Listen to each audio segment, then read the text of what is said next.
Entry chatting సగం తెలుగు సగం English ఏం చెప్పను ఆ తెలుగు కీబోర్డ్ యాప్ చాలా కష్టంగా ఉంది. అవునా నీ ఫోన్ లో ఈ దేశ్ తెలుగు కీబోర్డ్ యాప్ ఉంటే తెలుగు టైపింగ్ అసలు కష్టమే అనిపించదు. ఈ మైక్ మీద క్లిక్ చేస్తే వాయిస్ టైపింగ్ అవుతుంది. నీకు నచ్చినంత సేపు చాటింగ్ చేయొచ్చురా. ఈ దేశ్ తెలుగు కీబోర్డ్ యాప్ నీ ఫోన్ లో ఉంటే బెస్ట్ తెలుగు కీబోర్డ్ యాప్ నీకు దొరికేసినట్టే.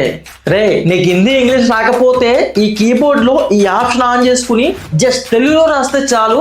హిందీ లేదా ఇంగ్లీష్ నీకు నచ్చిన లాంగ్వేజ్ లోకి ట్రాన్స్లేట్ చేసి సెండ్ చేయొచ్చు. మెసేజెస్ అన్ని కూడా హ్యాండ్ రైటింగ్ చేస్తూ టైప్ కూడా చేయొచ్చు. ఇంకా ఈ కీబోర్డ్ యాప్ లో బర్త్డే విషెస్ చెప్పడానికి, ఇన్స్టాగ్రామ్, ఫేస్బుక్ ఇలాంటి సోషల్ మీడియాలో క్యాప్షన్స్ రాయడానికి మంచి మంచి ఫాంట్స్ అన్ని కూడా ఇక్కడ ఉన్నాయి. ఈ ఫీచర్స్ అన్ని కేవలం ఈ ఒక్క యాప్ లో మాత్రమే ఉన్నాయి. ఇంకా నువ్వు ఫ్రెండ్స్ తో కామెడీ చేయడానికి, వాట్సాప్ లో సెండ్ చేయడానికి కామెడీ స్టిక్కర్స్ కూడా ప్రొవైడ్ చేస్తారు. ఈ కీబోర్డ్ మీ మొబైల్ ఫోన్ లో ఎక్కడైనా యూజ్ చేయొచ్చు. ప్లే స్టోర్ లో వెళ్ళి డెష్ తెలుగు కీబోర్డ్ యాప్ అని సెర్చ్ చేస్తే యాప్ కనిపిస్తుంది. ఇక్కడ నుంచి మీ ఫోన్ యాప్ డౌన్లోడ్ చేసుకోండి.